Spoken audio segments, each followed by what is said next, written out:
Next question देख लीजिए, इसके बाद एक क्वेश्चन और करेंगे। As observe from the top of a tower 150 meter tall lighthouse. तो ये लाइट हाउस है, ये 150 मीटर टॉल है, ये लाइट हाउस है, इस पर लिख दीजिए ये लाइट हाउस है ताकि आपको याद रहे यार ये लाइट हाउस था। द एंगल ऑफ डिप्रेशन, आ गया एंगल ऑफ डिप्रेशन। जैसे ही एंगल ऑफ डिप्रेशन आए तो एक इमेजिनरी डॉटेड लाइन आप लगा दीजिए which should be parallel to the plane. यहाँ तो कोई problem. As observed from the top, ये टॉप पे आप हैं, of a 150 meter tall lighthouse the angle of depression of two ships approaching it are 30 and 45 degree. अब एक मेरी बात समझिए, इसके दो भाई हैं, दोनों मैं आपको अभी समझा देता हूँ। पहली बात तो ये समझिए, थोड़ा अकल लगाइए कि ये एंगल 45 है और ये एंगल 30 डिग्री है। दोस्तों यहाँ तक कोई डाउट? विनीत तेरा कोई डाउट? 45 डिग्री बड़ा होता है ना और 30 डिग्री छोटा होता है, यही बोल रहा हूँ। कौन सी साइड? हाँ, वो मैं अभी समझाता हूँ। ये बात समझ आ गई? इसका मतलब जो 30 डिग्री वाला है शिप वो ज़्यादा दूर होगी और जो 45 डिग्री वाली शिप है वो नज़दीक होगी। यहाँ तक समझ आ गया? बोलो जी। जी जी जी जी। अगर आपने क्वेश्चन सिर्फ यहाँ तक पढ़ा है, उसके बाद क्वेश्चन चेंज होता है। If one ship is directly behind the other, वो मैं अभी तक यहाँ नहीं जा रहा, मैं सिर्फ आपको यहीं तक समझा रहा हूँ कि there are two possibilities. One, the ships are on opposite sides. Two, the ships are on the same sides. और लिखा होगा, नहीं तो फिर क्वेश्चन का लॉजिक ही नहीं बनता। नहीं समझ में आया? तो एक तो फैक्ट ये मैं आपको समझाने की कोशिश कर रहा हूँ, और दूसरा फैक्ट मैं आपको ये बताने की कोशिश कर रहा हूँ कि अगर एंगल ऑफ डिप्रेशन 45 डिग्री है तो वो वाली शिप आपके नजदीक होने वाली है, और जिसका एंगल ऑफ डिप्रेशन 30 डिग्री है वो लेफ्ट वाली शिप है, वो दूर होने वाली है। नहीं समझ में आया? यहाँ तक समझ आ गया? ये तो वो वाला केस है जो इस क्वेश्चन में नहीं एप्लीकेबल, जिसमें वो बोल रहा है कि सर, क्योंकि इसमें तो आगे वो बोलना शुरू कर देता ना, if one ship is directly behind the other, तो कहने का मतलब तो शिप है, ये वाली जो शिप है, यहाँ पर तो कुछ नहीं होगा, यहाँ पर तो कुछ नहीं होगा।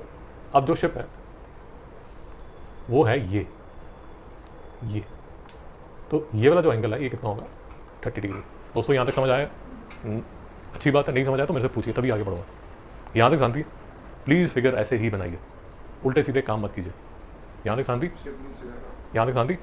आप लाइट टावर के ऊपर खड़े हैं और आप डिप्रेशन में हैं, तो आप नीचे देख रहे हैं। डिप्रेशन में इमेजिनरी लाइन बनाई जाती है। अच्छा, एंगल जी, आप नीचे देख रहे हैं। ओ सुहानी शाम डल गई, ना जाने तुम कब आओगे। नहीं समझा? ठीक है ना? 45 पूरे को लेंगे या वो उधर से कट करके लेंगे? कौन सा बच्चा? 45 डिग्री कट करके लेंगे, 30 डिग्री से पूरे को लेंगे। हाँ, ये देख, ये वाली जो तेरी शिप है, चल मैं उसको ग्रीन वाली शिप बोल देता हूँ। ये वाली जो तेरी शिप है, ये वाली जो तेरी शिप है, उसका यहाँ से लेके यहाँ तक ये एंगल 45 डिग्री है, तो ये एंगल भी 45 डिग्री होगा। नहीं समझ में आया? और दूसरी तरफ जो पिंक शिप है, उसका यहाँ से लेके एंगल यहाँ तक 30 डिग्री होगा। तो पिंक शिप जो है, ये जो आपकी पिंक शिप यहाँ पर है, ये जो पिंक शिप यहाँ पर है, ये वाला जो एंगल होगा ये कितना होगा? 30 डिग्री। दोस्तों नहीं समझ में आया? अगर ऐसे क्वेश्चन करोगे, बढ़िया क्वेश्चन हो जाएंगे। फिगर बना दिया आपने तो आपका 50% जॉब हो चुका है।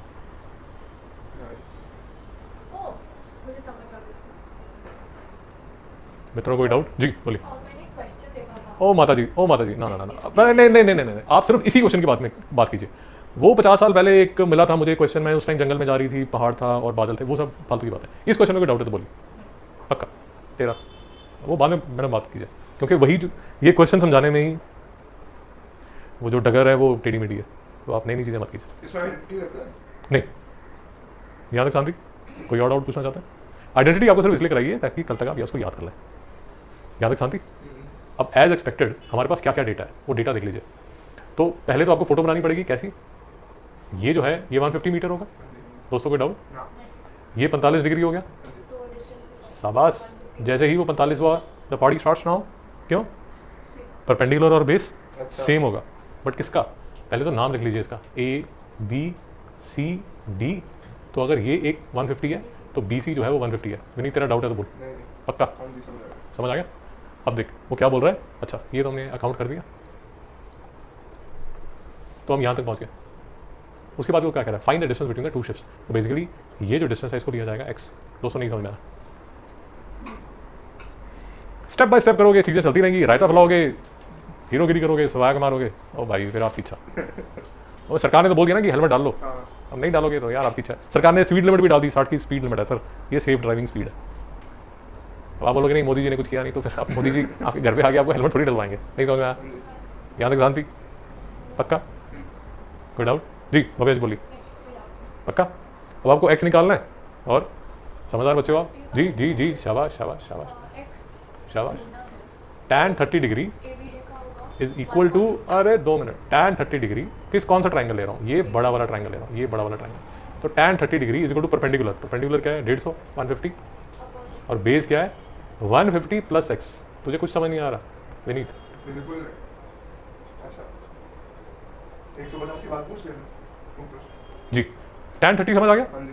पहले तो एक्चुअली यहाँ मुझे लिखना चाहिए ट्राइंगल ए बी डी। दोस्तों कोई डाउट? अच्छा मैं triangle A B D consider कर रहा हूँ। हर क्वेश्चन में आप प्लीज ट्राइंगल लिखिए कि कौन सा ट्राइंगल ले रहे हैं आप। एग्जामिनर को पता होना चाहिए कि आप क्या कर रहे हैं। ये दोनों निकाल के इसको प्लस भी कर सकते किसको? और तू 2 मिनट शांति, ये पहले सुन ले। भवेश को doubt. tan 30 is equal to 150 perpendicular upon 150 plus X, which is the base. Base of what? Of that triangle. कौन सा ट्राइंगल? ये यूं बड़ा वाला ट्राइंगल ए बी डी, ये वाला। दोस्तों कोई डाउट? पक्का? हाँ जी। यहाँ तक शांति? तो यहाँ तक अगर आपने कर लिया तो अब मैं फोटो की भी जरूरत नहीं है। याद रखिए जो एक्स था, अच्छा कई बार आप ये करेंगे कि आपको याद ही नहीं होगा कि मेरा एक्स क्या है, वो कुछ और पूछ रहा होगा आपको, आप कुछ करके हाँ हाँ एक्स की वैल्यू निकल गई, एक्स की वैल्यू निकल गई, आप आगे चले जाओगे। वो एक दूसरी गलती होती है। दोस्तों नहीं समझ में आ रहा? आ जाएगा, जब गलतियाँ करोगे समझ आ जाएगा। नहीं तुझे यहाँ तक कोई डाउट है? ना ना। अब देख, ये 1/√3 है क्या? tan 30 क्या, तो ये किसके इक्वल हो जाएगा? नहीं समझ में आया? समझ आया। देखिए दो तरह का एटीट्यूड है। एक एटीट्यूड ये हो सकता है कि यार ये तो बड़ा डिफिकल्ट है, मैं नहीं करूंगी, है ना। दूसरा ये हो सकता है कि ये तो डिफिकल्ट है तो यार मुझे मेहनत करनी पड़ेगी। माइंडसेट का डिफरेंस है। अब ये बालक आपके सामने खड़ा है, अब ये बोल सकता है यार इतना कौन करेगा, माइंडसेट है। बड़े बोलते हाँ यार डिफिकल्ट है तो मस्ती नहीं कर सकता मैं। आप समझ रहे हैं? मेरा दिमाग खराब हुआ था। आपको मेरी बात समझ आ रही? See what you need to understand is this is April. आपके पास अभी 10-11 महीने है, और यूजुअली जब आप 10th में होते हैं दिवाली बहुत जल्दी आती है, याद रखिए। पटाखे बस फोड़ेगी। जी जी जी, 10th में दिवाली बहुत जल्दी आती है, याद रखिए। अभी लक्ष्मी पूजा होगा। वाह दोस्तों कोई दुख क्लेश वेदना यहाँ तक? 150 का दूसरा वाला निकाल दे। दूसरा ये देखिए, ये जी जी बोलिए जी, स्लो मोशन में देख लीजिए। ये 150 यहाँ जाएगा, जब जाएगा तो -1 बन जाएगा, तो लिखा जाएगा कैसे माइनस होता है? ओए। अब ठीक है, हाँ जी। और तूने क्या कॉमन ले लिया 150, ओके हाँ समझ। अंदर क्या रह गया √3 - 1। मित्रों कोई डाउट? ठीक है शांति, यहाँ तक ठीक है? जी मैडम आपको करना पड़ेगा, टीचर वेट करते हैं इस चीज़ का कि तो छोड़ यहीं पर आंसर। अब कई बार क्या होगा, आपके पास टाइम नहीं होगा तो फिर क्या शहीद होगे। बट √3 का वैल्यू है ना फैक्टराइज करना है। जी 150 1.7, मैं 1.7 ही लेके 2 मिनट में कर देता हूँ। 150 0.7। दोस्तों नहीं समझ में आया? ऐसे नहीं कर सकते एग्जाम। यार जी 1.732 बोला जाता है। ओए जी, तो 1.7 - 1 कितना हो गया? यार वो माउस पैड उठा लेगा प्लीज़, माउस और माउस पैड दोनों उठा लेना, वो फिर लेट जाएगी आराम से। तो ये 10 और 10 कैंसिल हो गया। 7 5 35, 705 105 meter is the distance between the two tips. दोस्तों नहीं समझ में आया?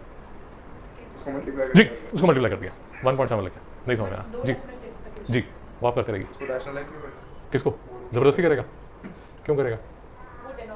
जी रूट जब डिनोमिनेटर में होता है तो रैशनलाइज किया जाता है, और ये बालक ने यहाँ सम किया हुआ है, तो इसका मैं सॉल्यूशन दिखा देता हूँ ताकि आपको समझ आ जाए कि सॉल्यूशंस देखने कैसे हैं। तो ये देखिए, ये देखिए, ये बालक ने फोटो बनाई 150 45 30 सारा तामझाम किया। 150 √3 - 1 150 इंटू हाँ जी। और √3 - 1 करके 150 से मल्टीप्लाई करके अब उसने डेसिमल प्लेसेस ज़्यादा लिए हैं, तो इसलिए आपको थोड़ा सा डिफरेंस नजर आएगा। दोस्तों नहीं समझ में आया? समझ आ गया। पक्का? हाँ जी। शांति। यस। मिस्टर विनीत आप कुछ ऐड सब्ट्रैक्ट करना चाहेंगे? नहीं सर, मैं वही पूछ रहा था कि अगर दोनों का वैल्यू एक साथ निकाले प्लस कर दे डायरेक्ट।